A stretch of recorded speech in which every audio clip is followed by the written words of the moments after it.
এই যে ঋতু এর আগে কান্না করছিল, ওই জন্য ঋতুর জন্য নিয়ে যাওয়া হয়েছে সস, ফুচকার পাঁপড় আর ঝুড়ি ভাজা। ঋতু ফুচকা খাবে, তাই এবার আমার বোন বলবে কি করে বানিয়েছে। ফুচকা যার জন্য দরকার ফুচকা, আমরা ফুচকা না করে আমরা ফুচকার পাঁপড় দিয়ে করছি, এটাও খুব টেস্টি হয়। তো ফুচকার পাঁপড় এখানে ভেঙে ভেঙে নিয়েছি, আর আছে ঝুড়ি ভাজা, তার সাথে আছে সস, আর এটা হচ্ছে গাজর আর শসা কুচি করা, এই যে এই গ্রেটারটা দিয়ে আমরা কুচি করে নিয়েছি।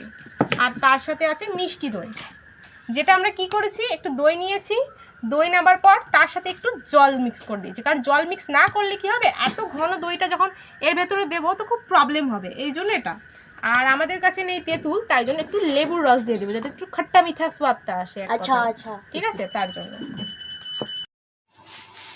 যে পাঁপড়গুলো ভেজে নিয়ে ভেঙে রাখা হয়েছে সাজিয়ে, আর তার মধ্যে শসা কুচি, গাজর কুচি করা ছিল, সেগুলো দেওয়া হচ্ছে এই ফুচকা পাঁপড়গুলোতে। আর আমি বলছি ওয়েস্ট বেঙ্গলের মালদা জেলা থেকে। আমার ভিডিও অবশ্যই সকলে পুরো দেখো। আমি ঠিকঠাক মতন কথা বলতে পারি না, তবুও চেষ্টা করছি সুন্দর করে সাজিয়ে গুছিয়ে বলার। যে এখন দিচ্ছে ঝুড়ি ভাজা, যে এক প্যাকেট কেনা হয়েছে, কিন্তু অত লাগেনি। সায়ন ভিডিওটা করছিল, তার সাথে সাথে আবার ঋতু ভিডিও করছিল। ও দুই দাদা ভাই মিলে মাতব্বরি করছিল একটু মোবাইল নিয়ে।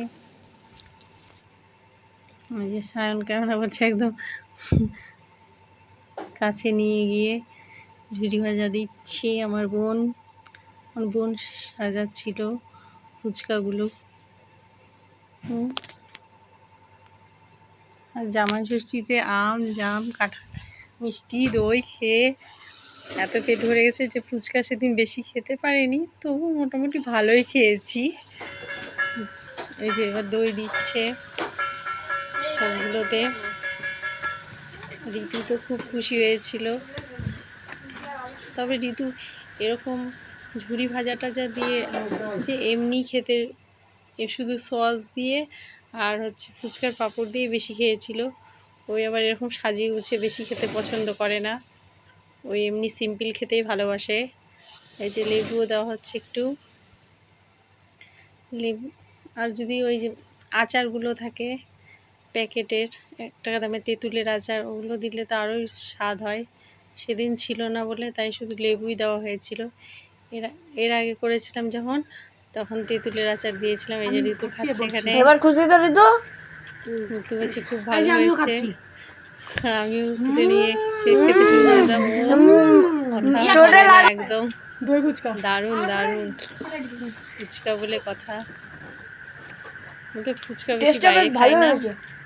না বলতে হবে, শোনো আমার হাতে জাদু আছে। দারুণ কথা হবে না, তো কথা বলছো।